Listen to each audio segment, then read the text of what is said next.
Welcome to a peaceful exploration of medieval times, where we'll discover the fascinating and often peculiar ways that societies of the past dealt with justice and social order.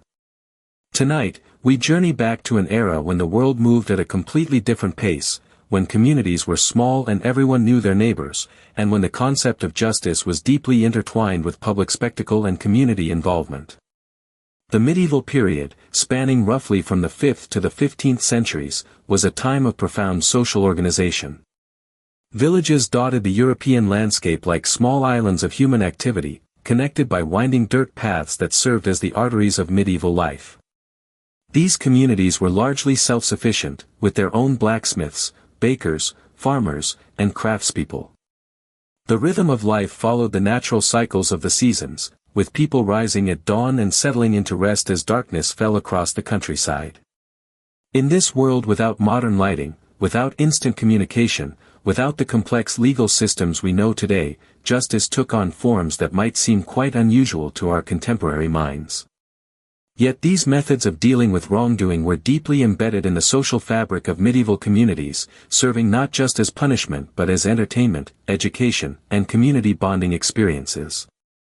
The medieval justice system was remarkably public in nature. Unlike our modern courtrooms and private prisons, medieval punishments were community events. The town square served as the stage for these displays of justice, with wooden platforms, stocks, and pillories becoming familiar fixtures in the center of every settlement. These structures were crafted from sturdy oak or elm, weathered by countless seasons and witness to the endless cycles of human behavior and consequence. Imagine walking through a typical medieval town on a quiet evening after such events had concluded. The cobblestones, worn smooth by countless footsteps, would still hold the warmth of the day's sun. The wooden structures would stand silent in the gathering dusk, their grain showing the patient work of medieval carpenters who understood their craft as both practical necessity and artistic expression.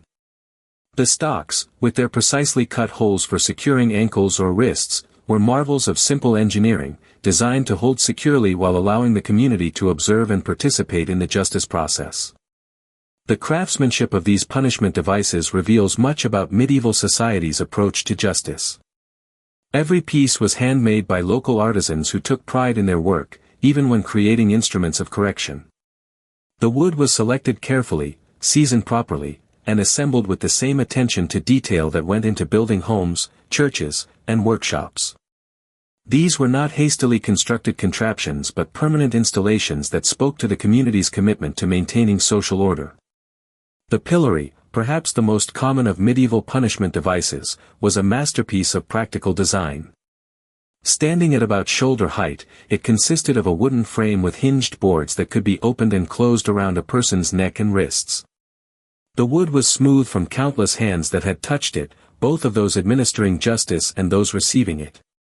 On quiet mornings, when dew collected on its surfaces, the pillory would gleam like a piece of outdoor furniture, a reminder of the previous day's activities while promising the peaceful start of a new day. Medieval communities understood justice as a healing process for social wounds. When someone committed a crime against the community, the response needed to be visible, understandable, and ultimately restorative. The bizarre punishments that developed were not arbitrary cruelties but carefully considered responses that served multiple purposes: deterrence, education, entertainment, and ultimately, the reintegration of the offender back into community life.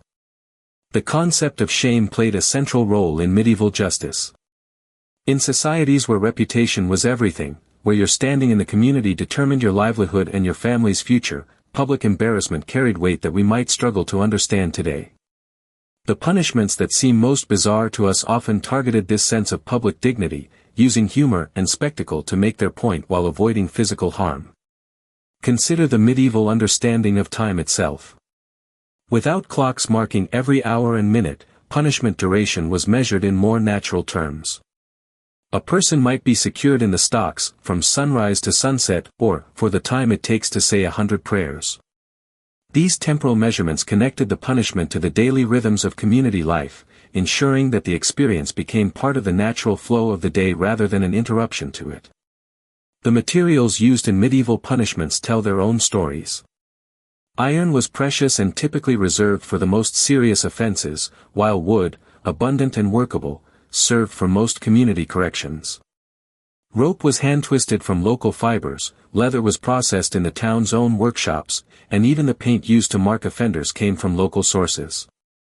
Every element of the justice system was embedded in the community's daily life and local resources. Medieval justice also reflected the season and the agricultural calendar.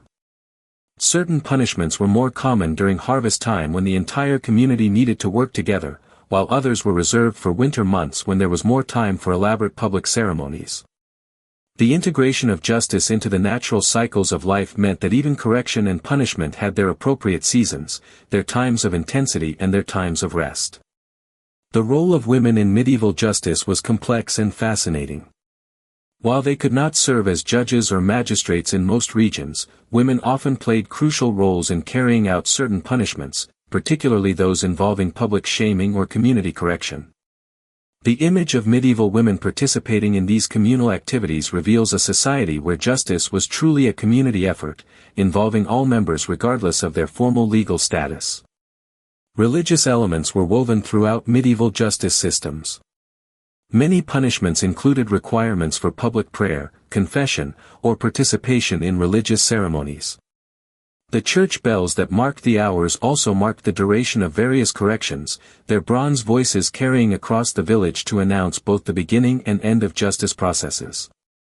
These sounds became part of the daily soundscape, as familiar and comforting as the calls of roosters or the evening songs of birds. The medieval approach to justice emphasized restoration over retribution. Even the most bizarre punishments were designed with the ultimate goal of returning the offender to productive community membership. The temporary nature of most corrections, combined with their public visibility, allowed communities to witness both the consequences of wrongdoing and the process of redemption and reintegration. As night begins to settle over our exploration of medieval justice, we can almost hear the evening sounds of these ancient communities.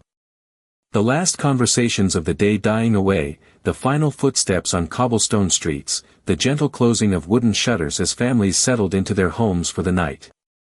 The punishment devices, now empty and silent, stood as patient guardians of community order, waiting for another day, another chance to serve the complex needs of human society. The wood of these structures, worn smooth by weather and use, would contract slightly in the cooling air, creating tiny creaking sounds that blended with the natural symphony of evening. Somewhere in the distance, a church bell might toll the hour, its bronze voice carrying the weight of centuries and the promise of peaceful rest for all who heard it. As we continue our peaceful journey through medieval times, imagine yourself as a traveler approaching a typical English village on a quiet morning in the 13th century. The mist is just beginning to lift from the fields, revealing the familiar outlines of thatched roofs and stone chimneys sending thin spirals of smoke into the brightening sky. Your horse's hooves make a gentle, rhythmic sound on the packed earth road, a sound that has announced the arrival of visitors for countless generations. The village comes into view gradually, as medieval settlements always did. There was no grand entrance, no impressive gates for most communities, just the natural transition from countryside to habitation, marked by the increasing frequency of cultivated fields, small workshops, and the first outlying cottages. These homes, built from local stone and timber, seem to grow from the landscape itself, their materials and construction methods passed down through generations of local builders who understood both the land and the needs of those who lived upon it. As you approach the heart of the village, the central square begins to reveal itself. This space, usually not much larger than a modern parking lot, served as the beating heart of medieval community life. It was here that merchants set up their stalls on market days, where important announcements were made, where festivals were celebrated, and yes, where the community gathered to witness the administration of justice. The square is paved with stones worn smooth by countless feet, hands, and weather. Each stone tells its own story, some local granite, others perhaps limestone carried from quarries a day's journey away. The spaces between the stones have been filled with smaller pebbles and earth, creating a surface that is both practical and pleasing to walk upon. On this quiet morning, dew still sparkles on the stones, and the only sounds are the gentle murmur of early risers beginning their daily routines. At the center of the square, or perhaps slightly to one side, stand the instruments of medieval justice. In the soft morning light, they appear almost sculptural, pieces of functional art that speak to the skill of medieval craftsmen and the needs of medieval society.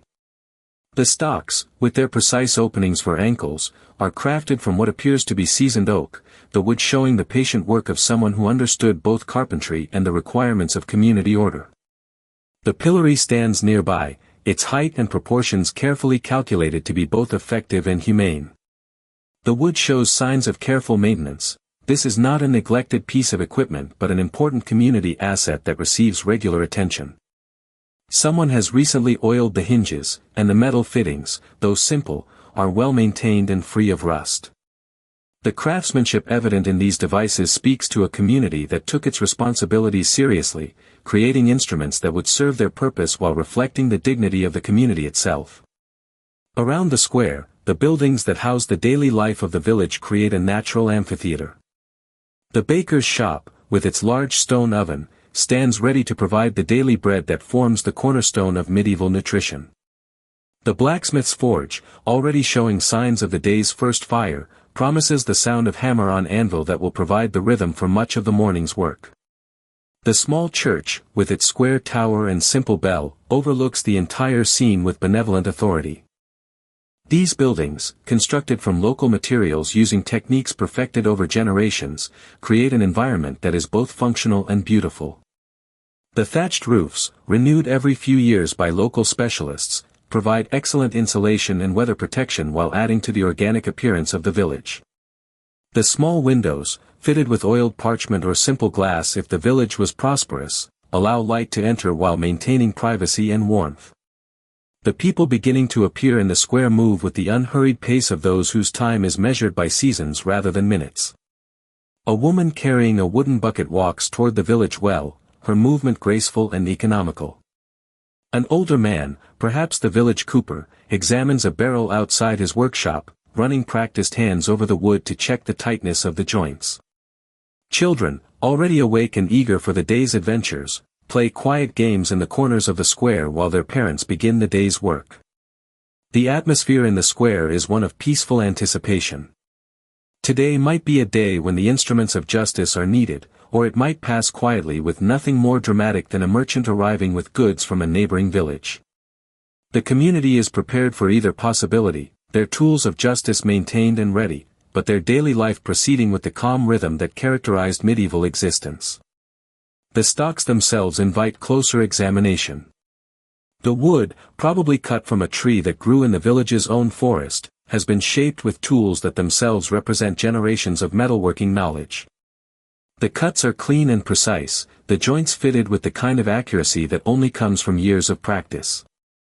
The surface has been smoothed carefully, not just for appearance but to prevent splinters and unnecessary discomfort.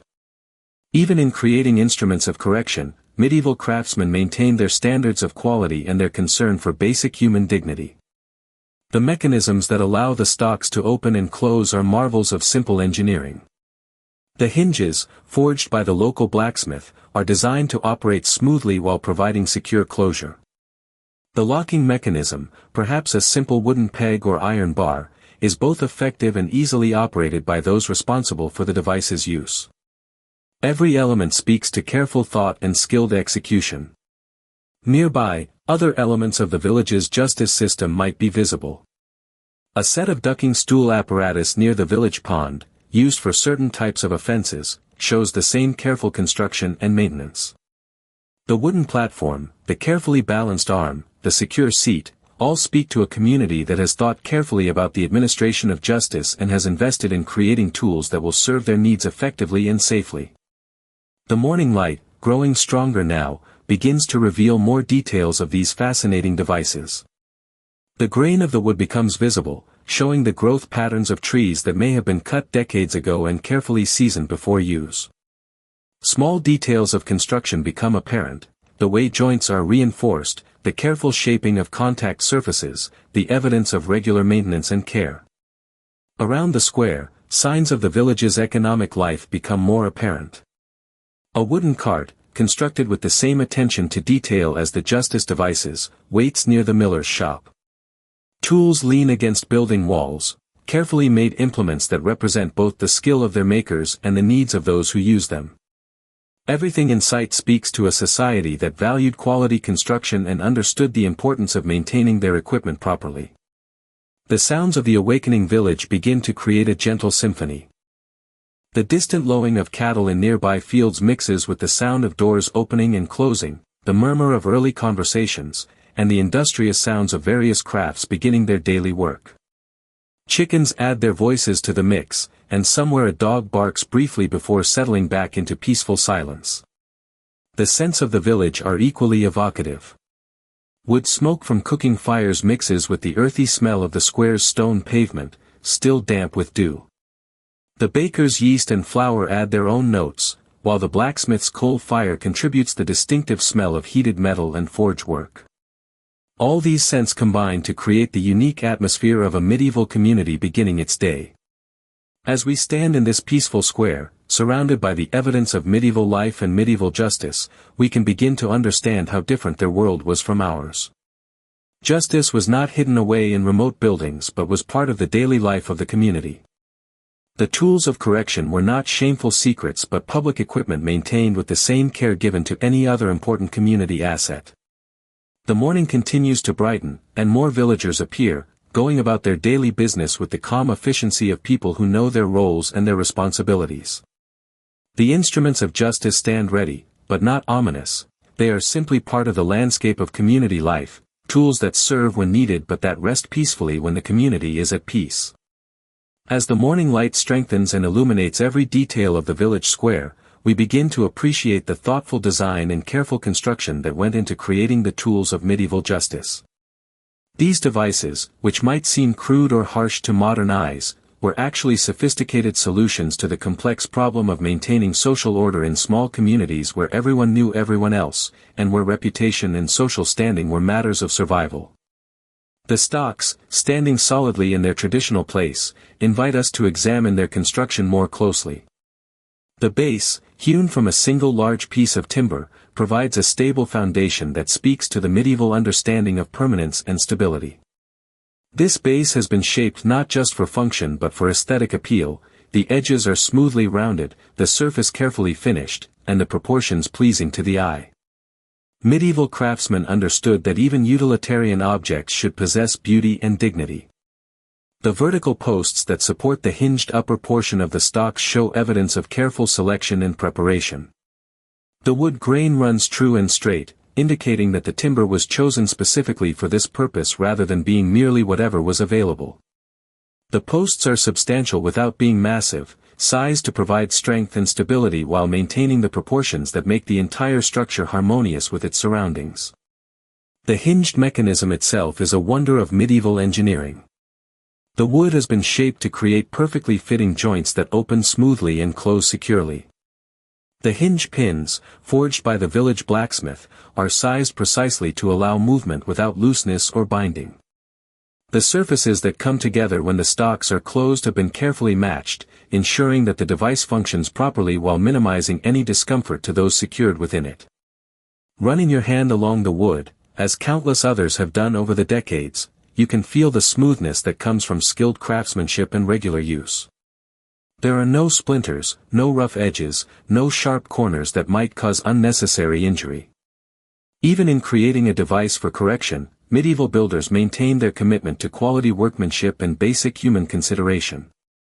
The openings themselves are sized with careful attention to human anatomy. Too small, and they would cause genuine injury; too large, and they would fail in their purpose. The medieval craftsmen who created these stocks understood the human form and created openings that would secure effectively while allowing for basic comfort and circulation. The edges of these openings are carefully rounded and smoothed, showing the same attention to detail that characterized all medieval craftsmanship. Near the stocks, the pillory commands its own attention. Standing at shoulder height for most adults, it represents perhaps the most sophisticated of the common medieval justice devices. The vertical post, rising from its own substantial base, shows the same careful selection and preparation evident in the stocks. The wood is seasoned, straight-grained, and finished to a smooth surface that will weather well and require minimal maintenance. The horizontal beam that contains the restraining mechanism is a masterpiece of medieval joinery. The wood has been shaped and fitted with precision that rivals any modern carpentry, using techniques and tools that require genuine skill to master.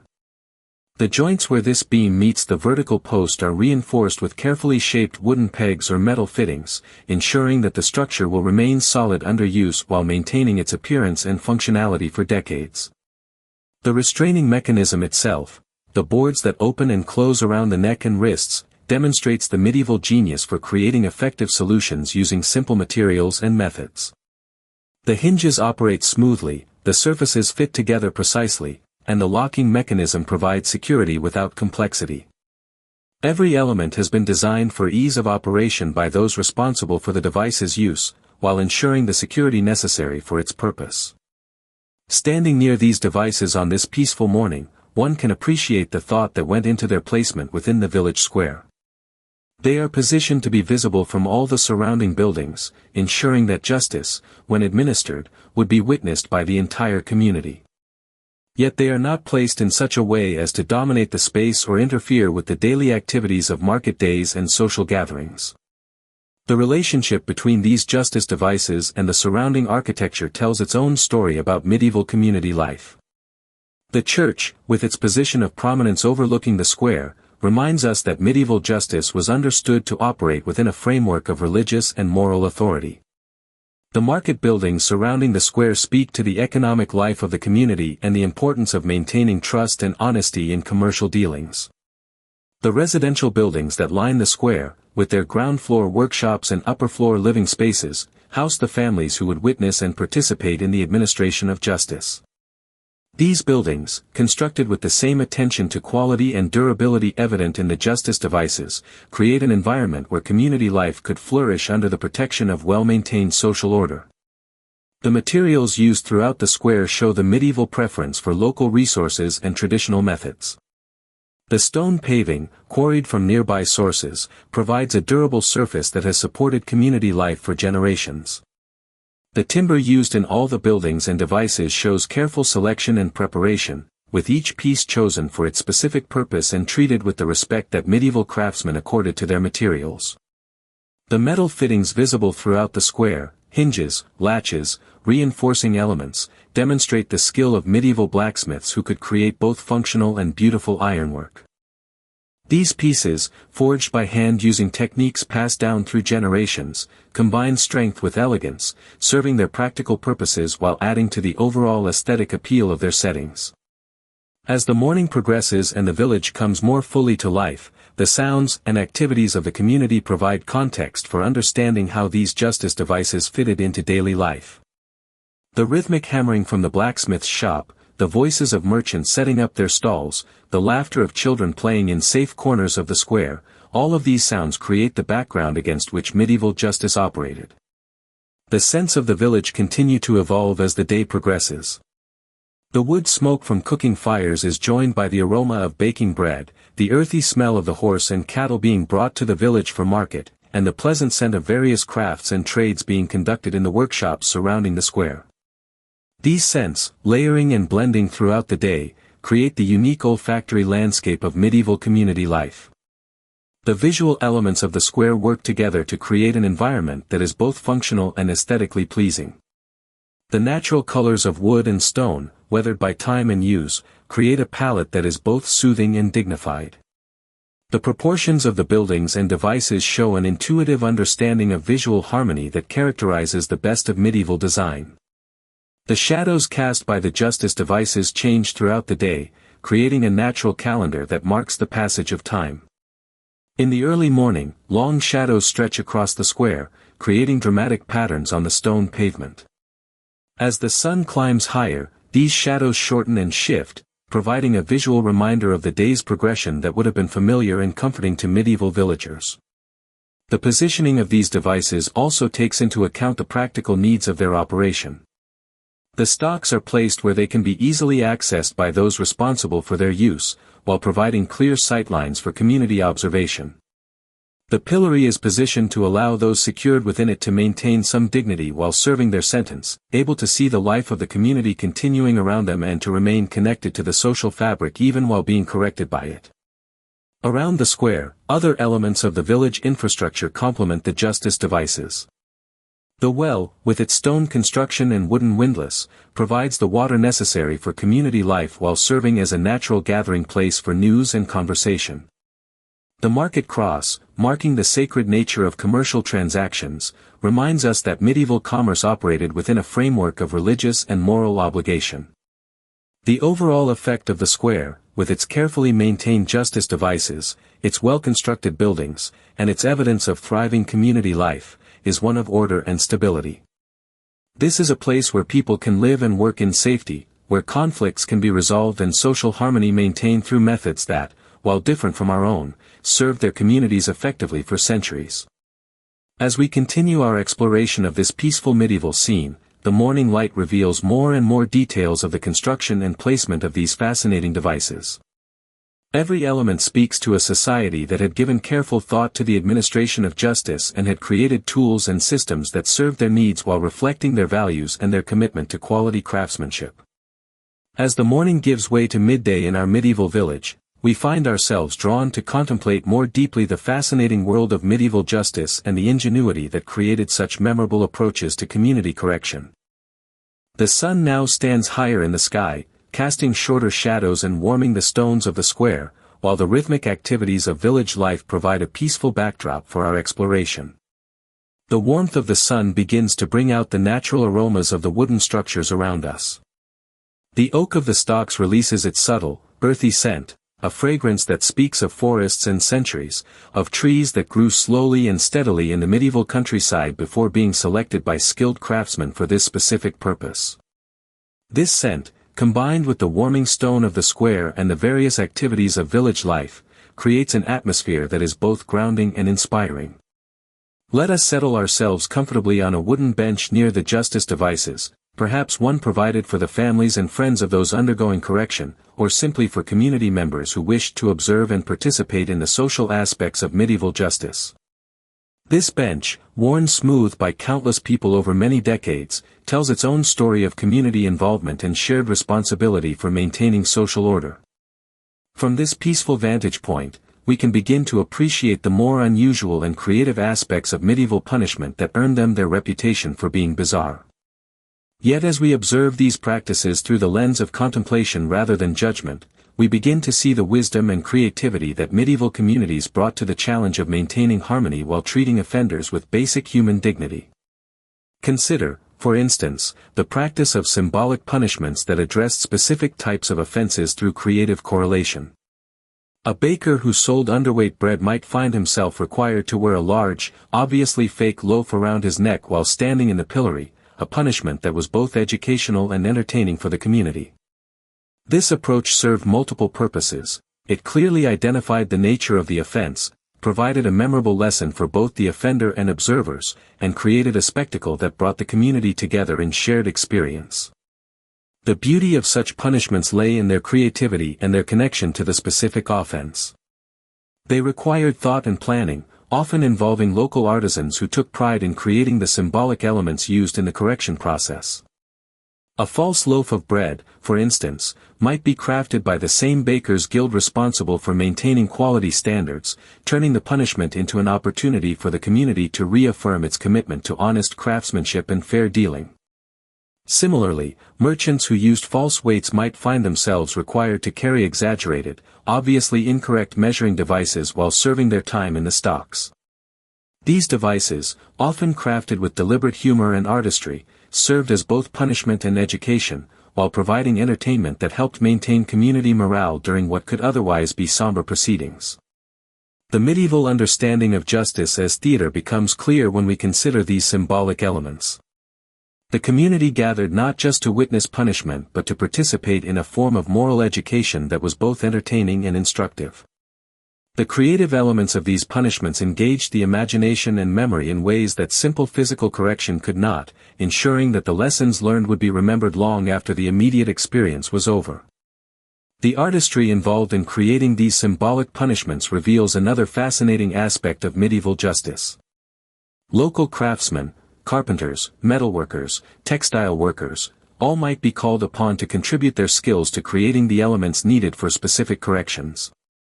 This involvement of the entire community in the justice process ensured that responsibility for maintaining social order was shared rather than concentrated in the hands of a few officials. The materials used in these creative punishments were often deliberately exaggerated or obviously artificial, emphasizing the theatrical nature of the proceedings. A false loaf might be carved from wood and painted to look like bread, but made obviously too large or too light to be real. False weights might be crafted from materials that made their incorrectness immediately apparent to observers. These elements of obvious artifice helped maintain the dignity of the proceedings while serving their educational purpose. The timing of these punishments also reflected medieval understanding of community psychology. They were typically scheduled for market days or festival times when the largest number of people would be present to witness and participate. This timing ensured maximum educational impact while providing entertainment during times when the community was already gathered for celebration and social interaction. The integration of humor into these punishments reveals the sophisticated understanding medieval communities had of human nature. By making the punishment memorable through humor rather than cruelty, they ensured that the lessons learned would be shared through stories and laughter rather than fear and resentment. This approach fostered community cohesion while achieving the deterrent effect necessary for maintaining social order. The seasonal nature of many medieval punishments also deserves contemplation. Certain corrections were more appropriate to specific times of year, taking into account weather, agricultural cycles, and community activities. Summer punishments might take advantage of longer daylight hours and warmer weather, while winter corrections might be designed to take place indoors or to take advantage of seasonal community gatherings. The role of gender in medieval justice was complex and fascinating. While men and women might face different types of corrections for similar offenses, the creativity and symbolic nature of the punishments remained consistent. Women might face punishments that related to their specific roles in medieval society, while men faced corrections that addressed their particular responsibilities and temptations. The geographic variation in medieval punishments also provides rich material for contemplation. Different regions developed their own traditions and approaches, influenced by local customs, available materials, and regional humor. What might be considered appropriate and effective in one village might be completely unknown in another, creating a rich tapestry of creative approaches to community correction. The survival of records describing these punishments speaks to their memorable nature and their importance in community life. Medieval chroniclers, usually focused on wars and political events, took time to record the details of particularly creative or effective corrections, suggesting that these events were considered significant enough to preserve for future generations. The psychological sophistication of these punishments becomes apparent when we consider their long-term effects. By addressing offenses through creative and memorable methods, medieval communities created experiences that were more likely to produce genuine behavior change than simple physical punishment. The public nature of the correction, combined with its creative elements, ensured that both offenders and observers would remember and learn from the experience. The community bond strengthened by these shared experiences of justice help explain their enduring popularity throughout the medieval period. Rather than dividing communities between law-abiding citizens and criminals, these public corrections reinforced the shared values and mutual responsibility that held medieval societies together. Everyone present participated in upholding community standards and supporting the process of correction and redemption. As we sit peacefully in this medieval square, surrounded by the evidence of this sophisticated approach to justice, we can appreciate the wisdom and creativity of communities that develop such memorable and effective methods for maintaining social harmony. The warm sun, the gentle sounds of village life, and the solid presence of these well-crafted devices create an atmosphere of contemplation and understanding that helps us see past surface differences to the underlying human wisdom these practices represent. The afternoon light begins to shift, creating new patterns of shadow and illumination across the square. The activities of village life continue around us, the patient work of craftsmen, the conversations of neighbors, the play of children, all taking place in the security and order maintained by the community's commitment to creative and effective justice. As the afternoon light bathes our medieval village in its golden warmth, we settle deeper into contemplation of the truly extraordinary approaches medieval communities developed for addressing various offenses. The sun has moved across the sky, and the shadows in the square have shifted, creating new patterns of light and shade that seem to illuminate different aspects of these fascinating justice traditions with each passing hour. From our comfortable position observing this timeless scene, we can now explore some of the more unusual and creative punishments that earned medieval justice its reputation for ingenuity. These practices, when viewed through the lens of peaceful contemplation, reveal themselves to be sophisticated solutions to complex social problems, approaches that demonstrated remarkable understanding of human psychology and community dynamics. One of the most intriguing categories of medieval punishment involved what we might call reverse occupational therapy. Consider the punishment sometimes imposed on those who spoke ill of their neighbors or spread harmful gossip. Such offenders might find themselves required to stand in the pillory while wearing a device known as a scold's bridle or gossip's bridle, a metal framework that fit around the head and included a plate that pressed gently against the tongue, making speech difficult or impossible. These devices, crafted by skilled metalworkers, were often decorated with elaborate designs that transformed them from simple restraints into works of art. The ironwork might include scrolling patterns, symbolic elements that related to the offense, or even humorous additions that emphasized the theatrical nature of the punishment. Local blacksmiths took pride in creating bridles that were both effective and visually striking, contributing their artistic skills to the community's justice process. The use of such devices reflects the medieval understanding that many offenses were fundamentally social in nature, involving breaches of community harmony rather than threats to physical safety. The punishment therefore addressed the social aspect of the offense directly, temporarily removing the offender's ability to engage in the problematic behavior while providing a visual reminder to the community about the importance of responsible speech. Another fascinating category of medieval punishment involved what we might call emblematic wearing. Offenders might be required to wear specific garments or carry particular objects that symbolized their offense. A person convicted of cheating at cards might be required to wear an oversized deck of obviously marked cards around their neck. Someone who had been dishonest in business dealings might wear a sign describing their offense, but written in elaborate calligraphy that turned the punishment into a form of public art. These symbolic garments and objects were often created with considerable artistic effort. Local textile workers might be commissioned to create special clothing that would serve the punishment's purpose while demonstrating the community's commitment to quality craftsmanship. Even in correction, medieval communities maintained their standards of workmanship and aesthetic appeal. The temporary nature of these punishments was crucial to their effectiveness. Unlike permanent physical marks or exile from the community, these corrections allowed offenders to serve their sentence and then return to full community membership. The visible nature of the punishment during its duration served the community's need for acknowledgement of wrongdoing, while its temporary character preserved the possibility of redemption and reintegration. Some medieval punishments involved elaborate public performances that required the active participation of the offender. A person who had been particularly rude or aggressive might be required to publicly apologize in verse, creating rhyming poems that acknowledged their offense while entertaining the community. These performances required creativity and effort from the offender, turning the punishment into an opportunity for personal reflection and artistic expression. The preparation required for such performative punishments often became part of the corrective process. An offender might spend days working with local poets or musicians to prepare their public performance, receiving informal counseling and guidance while developing the artistic skills needed for their correction. This approach transformed punishment from a purely negative experience into an opportunity for learning and personal growth. The musical traditions of medieval communities often incorporated justice themes, with traditional songs and ballads that celebrated famous punishments or warned against various offenses. These musical elements added to the entertainment value of public corrections while helping to preserve community values and legal traditions. Local musicians might be called upon to provide appropriate accompaniment for public punishments, contributing their artistic skills to the community's justice process. Weather considerations played an important role in medieval justice, with different punishments considered appropriate for different seasons and conditions.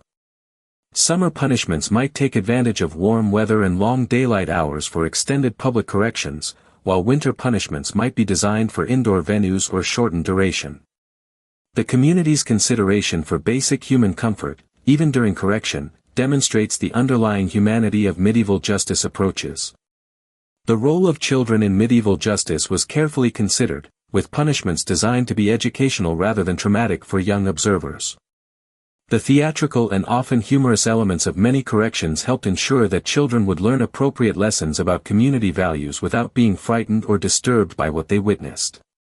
This consideration for the impact on young community members shows the sophisticated understanding medieval societies had of child development and education. The documentation of medieval punishments often emphasized their unusual or creative aspects, suggesting that communities took pride in developing original and effective approaches to justice. Local chronicles might record particularly clever or successful punishments, preserving them as examples for future use or as entertainment for readers. This documentation helps us understand that these creative approaches were consciously developed and valued by the communities that used them. The economic aspects of medieval justice also deserve contemplation. Many punishments were designed to minimize economic disruption to both the offender and the community. Rather than removing productive community members from the workforce entirely, corrections were often scheduled and designed to allow continued participation in economic life while serving the justice process. This practical consideration helped maintain community prosperity while addressing social problems. The role of forgiveness in medieval justice was central to most community corrections. The public nature of punishment was balanced by equally public recognition of completed sentences and restored community standing.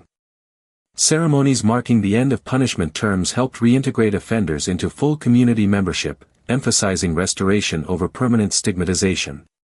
The influence of religious traditions on medieval justice created a framework that emphasized redemption and spiritual growth alongside social correction. Many punishments included religious elements such as public prayer, pilgrimage requirements, or charitable works that served both corrective and spiritual purposes.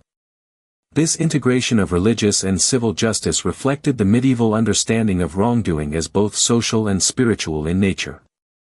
The artistic legacy of medieval justice devices and traditions reveals communities that brought creativity and imagination to even the most challenging aspects of social organization. The decorated bridles, elaborate symbolic garments, and carefully crafted punishment devices demonstrate that medieval craftsmen applied their skills and artistic sensibilities to all aspects of community life, including the administration of justice. As the afternoon light continues to shift and change, creating new patterns of illumination across our peaceful medieval square, we can appreciate the depth of thought and creativity that went into developing these distinctive approaches to community correction. The gentle sounds of village life, the distant hammering of craftsmen, the voices of neighbors in conversation, the laughter of children at play, remind us that these justice traditions served communities where people lived in close connection with each other and shared responsibility for maintaining social harmony. The contemplation of these medieval practices in their peaceful setting helps us understand them not as harsh or primitive methods, but as thoughtful and often ingenious solutions to the eternal challenge of maintaining justice and order in human communities. Their emphasis on public participation, creative expression, and ultimate redemption offers insights that remain relevant to our understanding of justice and community life today. As the afternoon deepens into evening in our peaceful medieval village, the quality of light begins to change, casting longer shadows across the square and bathing everything in the warm, golden glow that photographers call the magic hour. This shifting illumination seems to reveal new depths and subtleties in the justice devices around us, inviting us to explore even more deeply the fascinating world of medieval correction and community healing. The lengthening shadows create dramatic patterns across the stone pavement, patterns that change minute by minute as the sun continues its ancient journey across the sky. These natural timekeepers remind us that medieval justice operated according to natural rhythms rather than mechanical precision, with punishments measured by the passage of shadows, the ringing of church bells, or the completion of natural cycles rather than the ticking of clocks.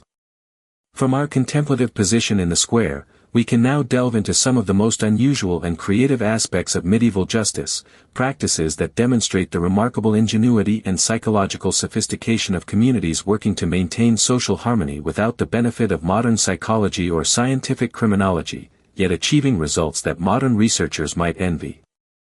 Consider, for instance, the medieval practice of therapeutic reversal, where punishments were designed to force offenders to experience the opposite of their offensive behavior.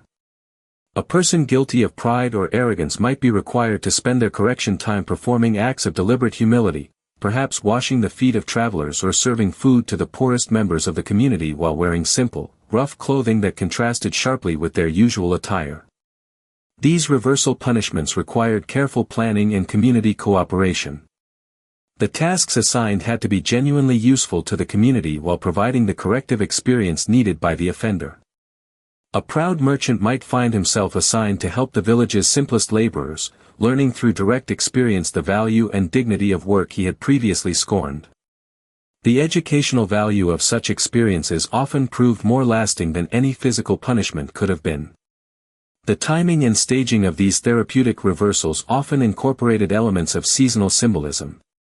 A punishment involving humility might be timed to coincide with religious seasons of reflection and penitence, while corrections emphasizing community service might be scheduled during harvest time or other periods when extra labor was genuinely needed. This integration of punishment with natural and religious cycles helped ensure that the corrective experience felt meaningful rather than arbitrary. Another fascinating category of medieval punishment involved what we might call empathy education. Offenders who had shown callousness or lack of consideration for others might be required to spend time in situations that would help them understand different perspectives. A landlord who had been harsh with tenants might be required to live temporarily in conditions similar to those of his tenants, experiencing firsthand the challenges they faced. These empathy-building punishments often required the cooperation of multiple community members and careful planning to ensure they achieved their educational goals without causing genuine hardship. The focus was on building understanding and compassion rather than simply causing discomfort. Community leaders often worked together to design experiences that would genuinely help offenders develop better understanding of other situations. The role of storytelling in medieval justice provides another rich area for contemplation.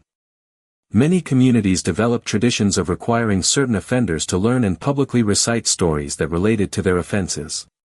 A person guilty of dishonesty might be required to memorize and perform traditional tales about the consequences of lying, while someone who had shown cowardice might recite stories of courage and honor. These storytelling requirements served multiple purposes within the community.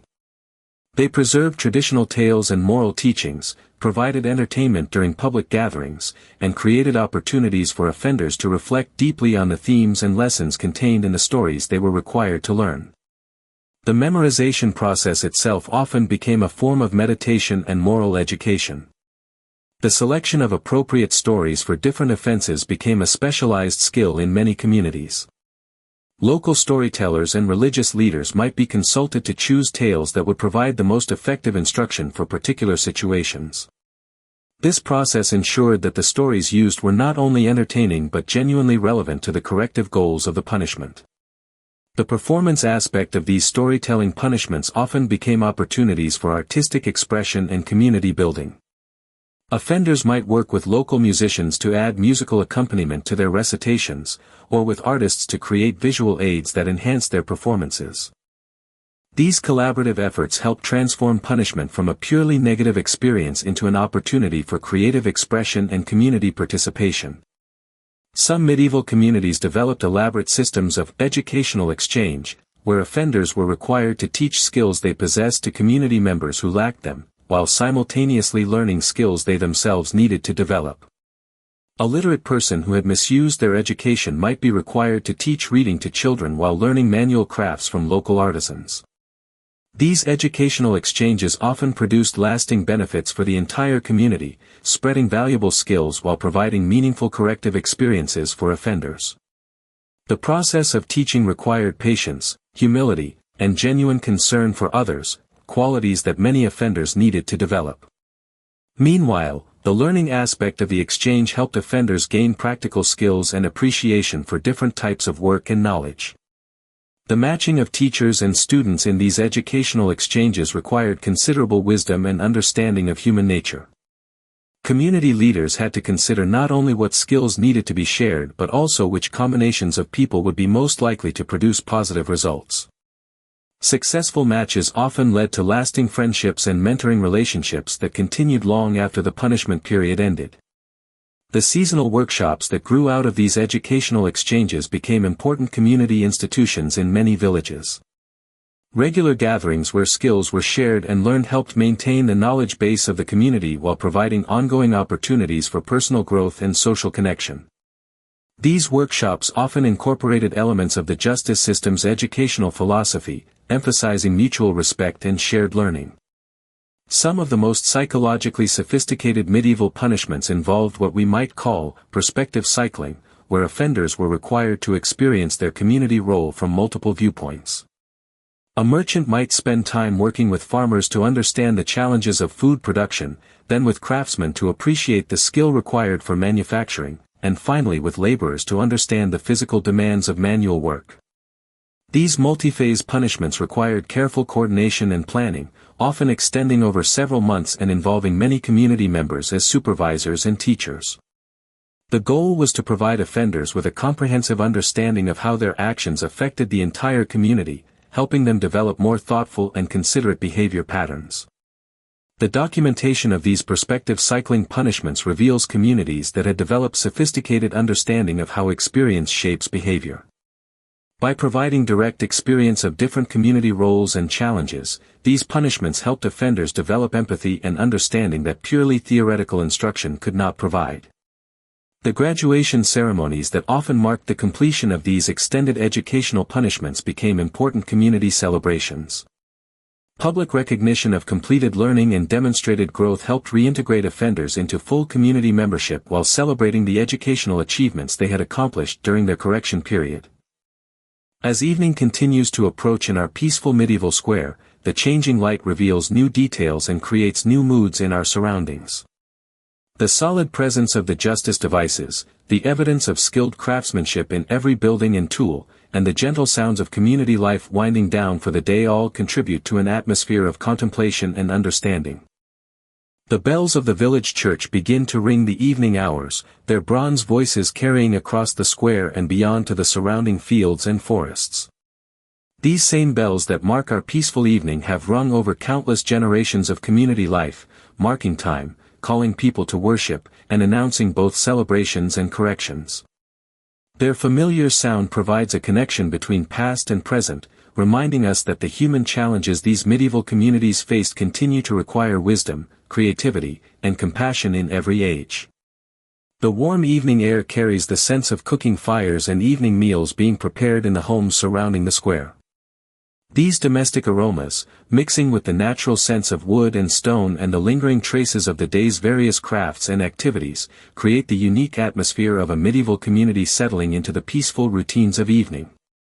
As twilight begins to embrace our medieval village, the sky transforms into a canvas of soft purples and deepening blues, while the first stars begin to appear in the vast expanse above. The justice devices in the square, now silhouetted against the evening sky, take on an almost monumental quality, standing as testament to centuries of human wisdom in addressing the eternal challenges of community life and social harmony. The evening brings with it a sense of completion and reflection that seems perfectly suited to contemplating the deeper philosophical foundations that underpinned medieval approaches to justice.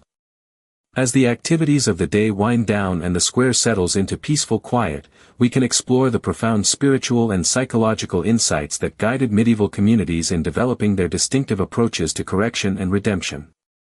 The lighting of evening fires in the homes surrounding the square creates pools of warm, golden light that spill through windows and doorways, reminding us that justice in medieval communities was never separated from the warmth and intimacy of family life. The people who administered and received these corrections returned each evening to homes where they were parents, children, spouses, and neighbors, where their common humanity transcended their roles in the justice process. Medieval communities understood something profound about the nature of wrongdoing and correction that our modern systems sometimes miss: the recognition that crime and punishment are fundamentally community issues rather than individual ones. When someone violated community standards, the entire social fabric was affected, and therefore the entire community had both the right and the responsibility to participate in the healing process. This understanding led to the development of punishments that were fundamentally restorative rather than merely punitive. The goal was not simply to inflict suffering on wrongdoers but to repair the damage done to community relationships and to help offenders understand their place within the larger social organism. The bizarre and creative punishments that characterized medieval justice were expressions of this deeper philosophy of community healing and restoration. The theatrical elements that we have observed in medieval punishments serve purposes that extend far beyond mere entertainment. By making justice visible and memorable, these communities ensured that the lessons learned from each case would be preserved and transmitted throughout the community and across generations. The stories of unusual punishments became part of the oral tradition that helped maintain community values and legal knowledge in an age before widespread literacy.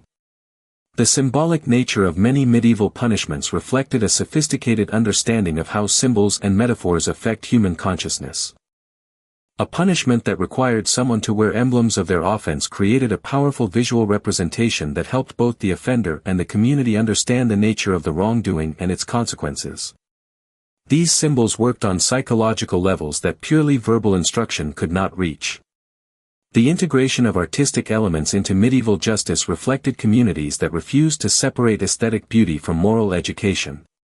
Even punishment devices were often decorated with carved designs, metal fittings were shaped with artistic care, and symbolic garments were created with attention to visual appeal. This commitment to beauty in all aspects of life, including correction, reflected a worldview that saw aesthetic and moral values as inseparably connected.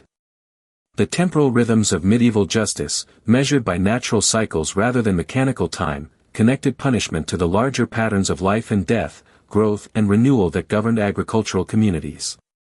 A punishment that lasted from planting to harvest, or, through the season of penance, participated in these natural rhythms, making the corrective experience feel like part of the natural order rather than an arbitrary imposition. The community participation that characterized medieval justice served multiple functions beyond mere witness to punishment.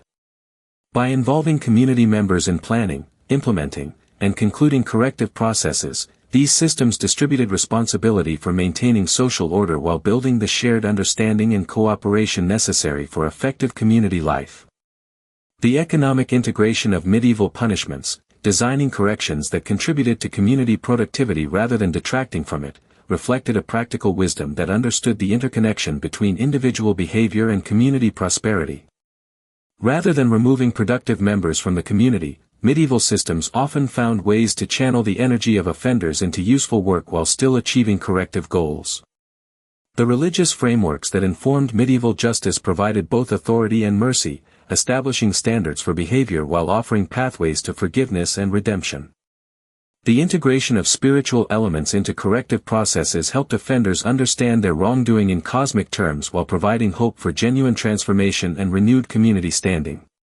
The regional variations in medieval justice traditions reflected the deep connection between community values and correction methods. Each community developed approaches that reflected their particular circumstances, resources, and cultural preferences, creating a rich diversity of justice traditions that shared common principles while expressing local character and creativity. The preservation of unusual punishment traditions in community memory and written records reveals their importance not just as historical curiosities but as expressions of fundamental human insights about justice, community, and redemption. These stories were preserved because they captured something essential about how human communities can address wrongdoing while maintaining their fundamental humanity and dignity. The psychological sophistication evident in medieval punishment design reflects communities that had developed deep understanding of human motivation, learning, and behavior change through centuries of careful observation and practical experience. Without modern psychological theory, these communities created interventions that often achieved results that modern researchers would consider exemplary. The balance between individual rights and community needs that characterized medieval justice offers insights that remain relevant to contemporary discussions about crime and punishment. These communities found ways to address wrongdoing seriously while preserving the human dignity of offenders and maintaining the possibility of full reintegration into community life. The educational aspects of medieval justice, both for offenders and for community observers, reflected an understanding that crime prevention depends on shared knowledge and values rather than fear and intimidation. By making justice educational and memorable, medieval communities invested in long-term prevention rather than short-term deterrence. The healing focus that informed medieval approaches to justice recognized that crime creates wounds in the social fabric that must be addressed therapeutically rather than simply punitively. The elaborate and creative punishments were often designed as healing rituals that allowed communities to process the trauma of wrongdoing while helping offenders understand and repair the damage they had caused.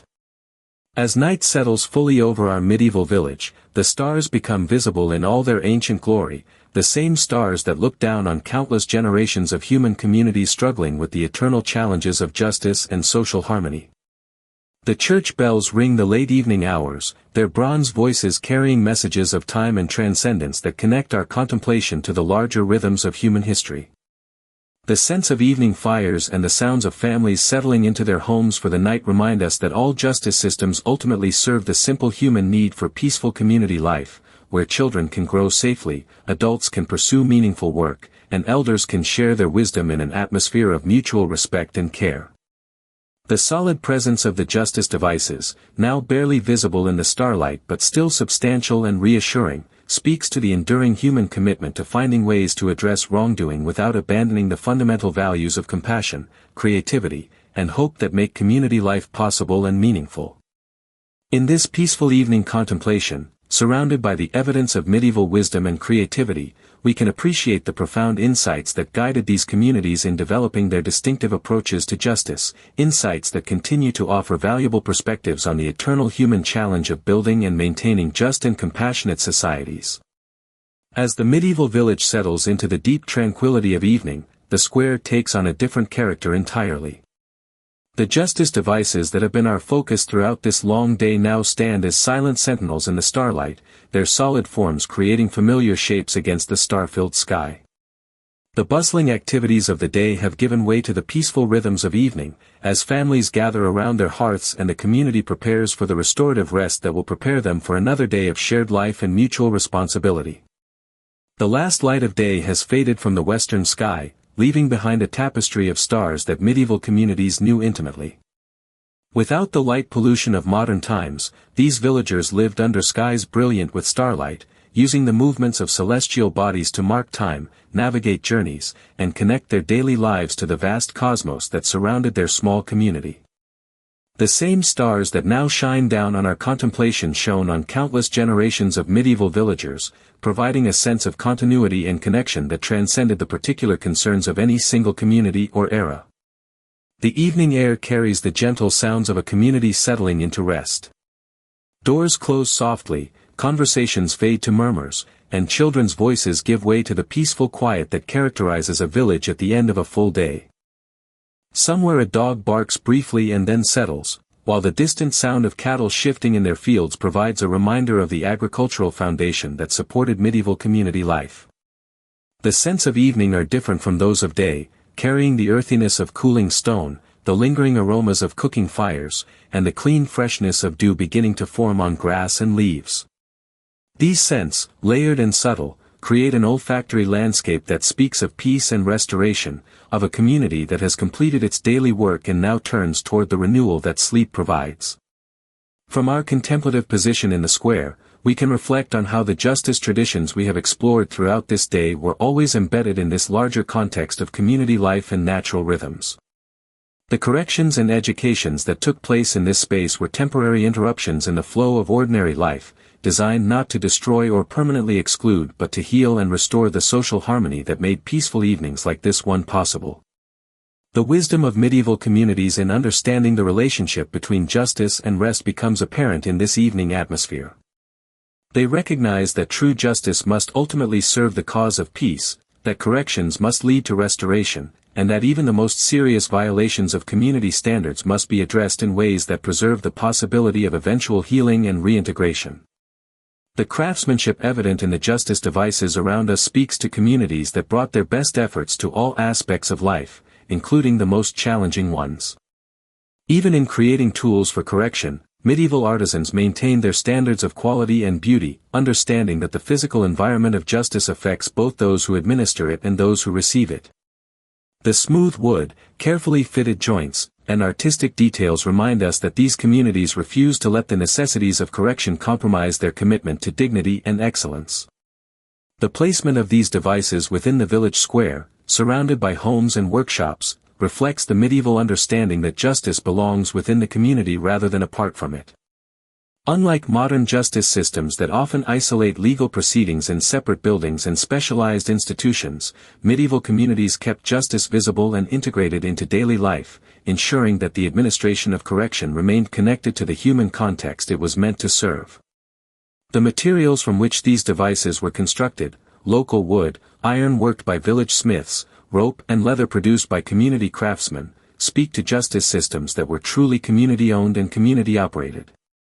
Every element of the correction process was created by people who lived in the village, used by neighbors who knew each other personally, and maintained by the same hands that built homes, made tools, and created the countless practical items that supported daily life.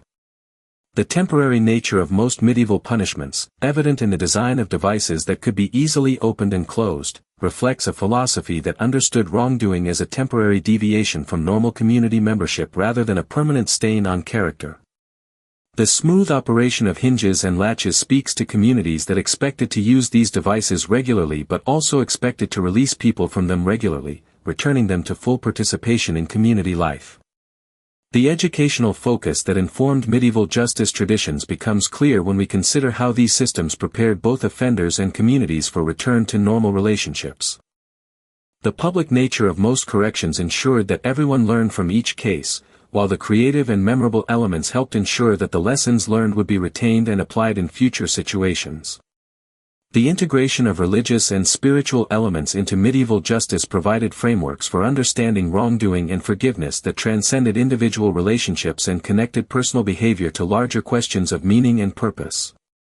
The church bells that mark our evening hours also marked the duration of punishments, connected corrections to liturgical seasons, and reminded all participants that human justice operated within divine frameworks that emphasized mercy and redemption.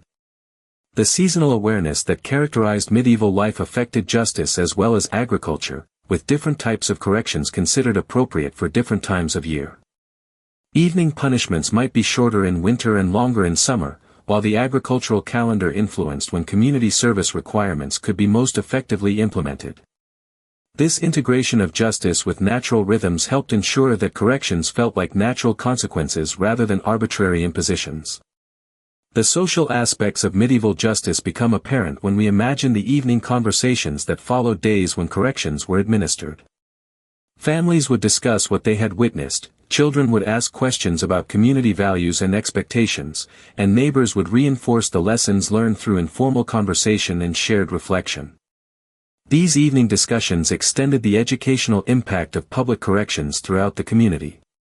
The psychological wisdom embedded in medieval punishment traditions reflects centuries of practical experience with human behavior and motivation.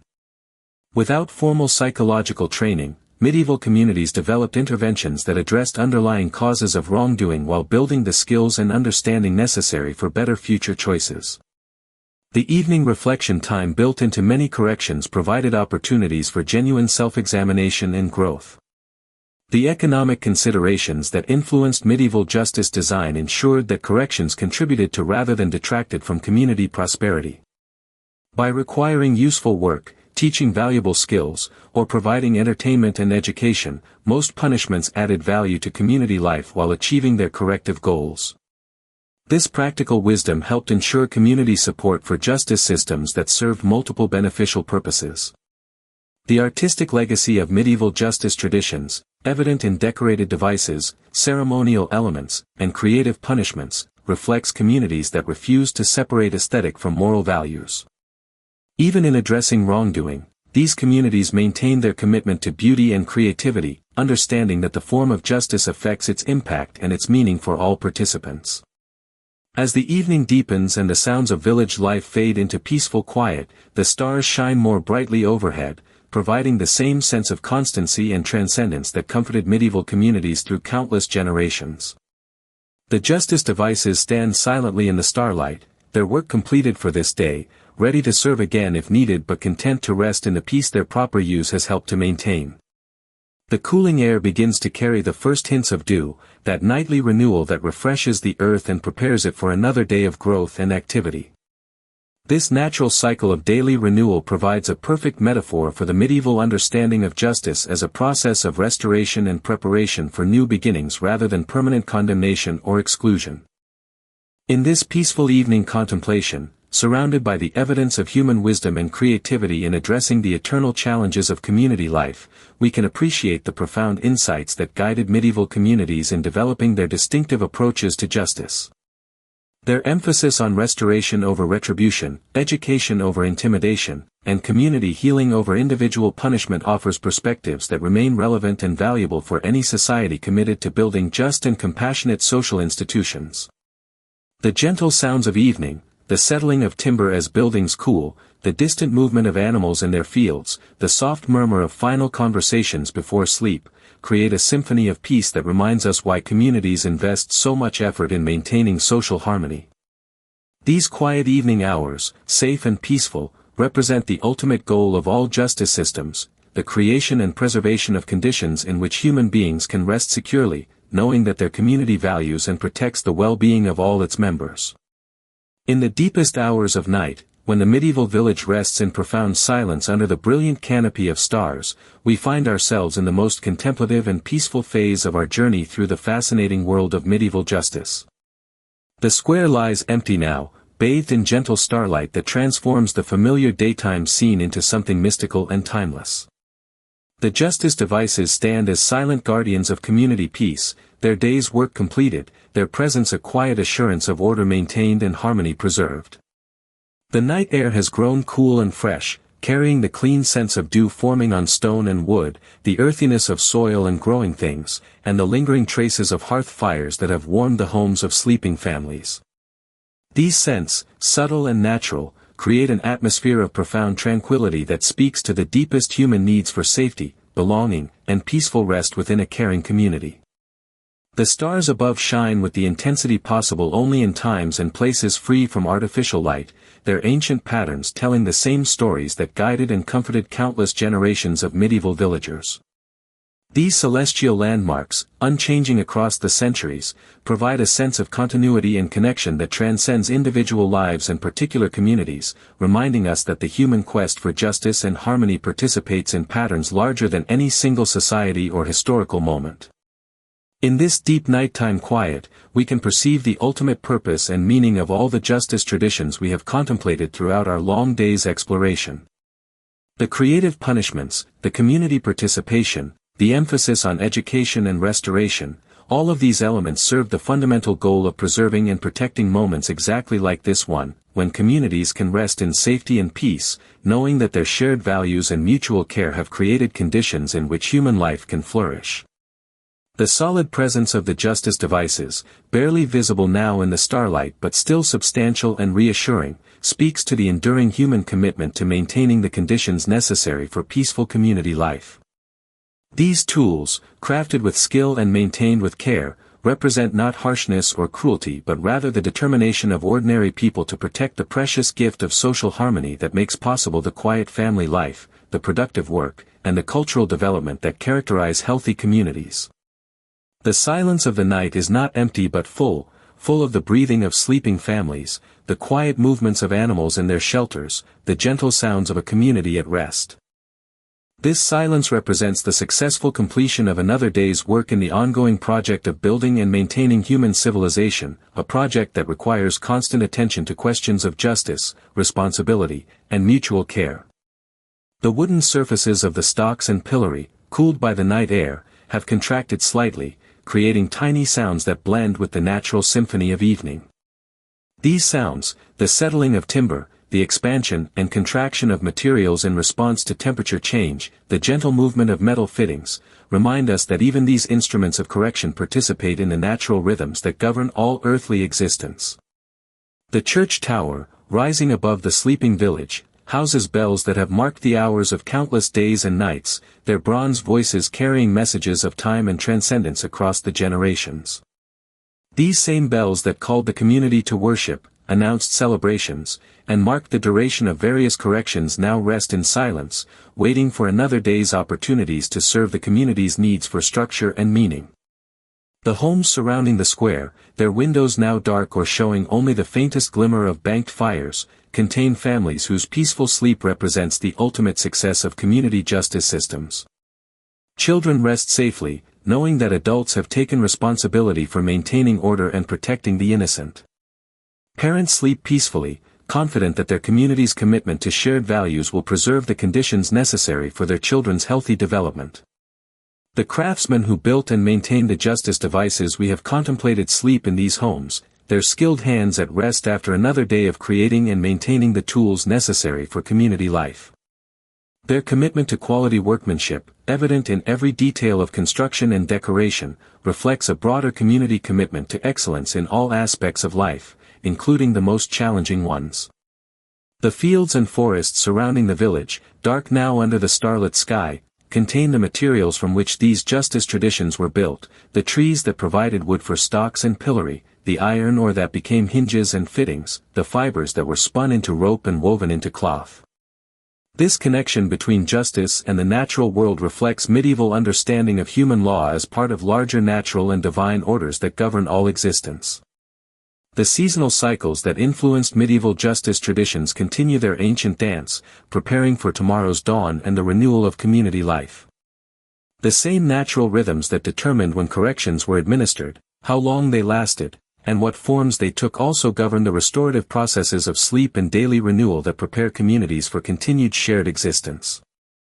The psychological wisdom embedded in medieval punishment traditions, evident in their emphasis on education, restoration, and community healing, reflects deep understanding of human nature gained through centuries of practical experience.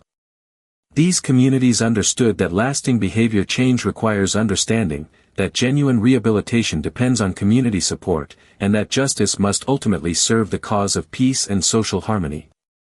The memory of unusual punishments, preserved in community stories and chronicles, continues to serve educational and entertainment functions even in this quiet night hour.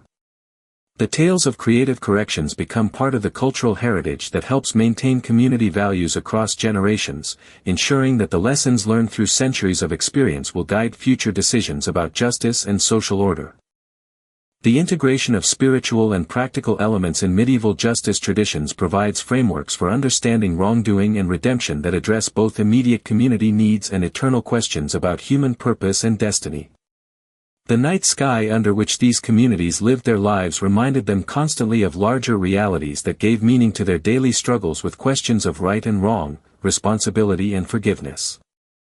The artistic elements that characterized medieval justice, the decorated devices, the symbolic garments, the performative punishments, reflect communities that refused to separate beauty from morality, understanding that the aesthetic qualities of justice affect its meaning and impact. Even in the darkness of night, the graceful proportions and skilled craftsmanship of these devices contribute to the overall harmony of the village environment.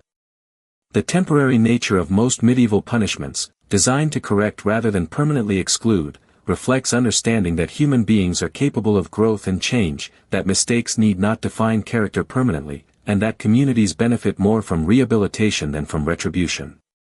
The quiet night hours provide time for reflection and renewal that supports this process of positive change.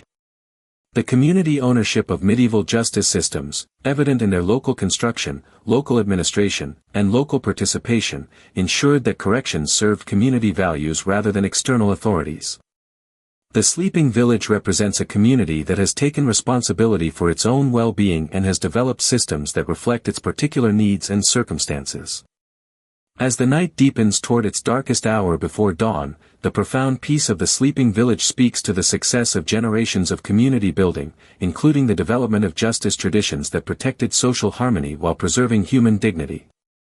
The stars will overhead in their ancient patterns, marking time on scales that dwarf individual human concerns while providing comfort and continuity for the brief lives lived beneath their light.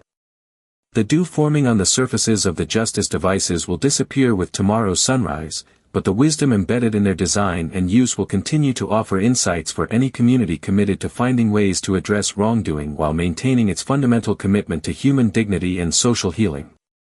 In the peaceful darkness of this medieval night, surrounded by evidence of human creativity and wisdom in addressing the eternal challenges of community life, we can rest in appreciation of the enduring human capacity for building just and compassionate societies. The gentle sounds of deep night, the soft movement of air through leaves, the distant call of a night bird, the settling of buildings into the cool earth, create a natural lullaby that has comforted countless generations of villagers and continues to offer the same peace and security to our contemporary contemplation. In this timeless quiet, the boundaries between past and present dissolve, leaving only the eternal human experiences of community, creativity, and the endless quest for justice tempered by mercy. The sleeping village, protected by its justice traditions and sustained by its commitment to shared values, represents the ultimate goal of all human social organization, the creation of conditions in which people can rest safely, work productively, and live together in harmony. As we settle into our own peaceful rest, surrounded by the evidence of medieval wisdom and guided by their example of creativity and compassion in addressing the challenges of community life, we can appreciate the enduring relevance of their insights and the continuing importance of their commitment to justice that heals rather than harms, that builds rather than destroys, and that ultimately serves the cause of human flourishing in communities bound together by mutual care and shared responsibility. In the deepest peace of this medieval night, under stars that have witnessed the struggles and achievements of countless human communities, we find rest in the knowledge that the quest for justice and social harmony continues, guided by the wisdom of those who came before us and sustained by the hope that future generations will build even more just and compassionate societies. The sleeping village and its peaceful justice devices remind us that this ancient human dream of communities where all can flourish remains as relevant and inspiring today as it was in the distant medieval past, calling us to continued commitment to the difficult and essential work of building societies worthy of our highest human aspirations.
you.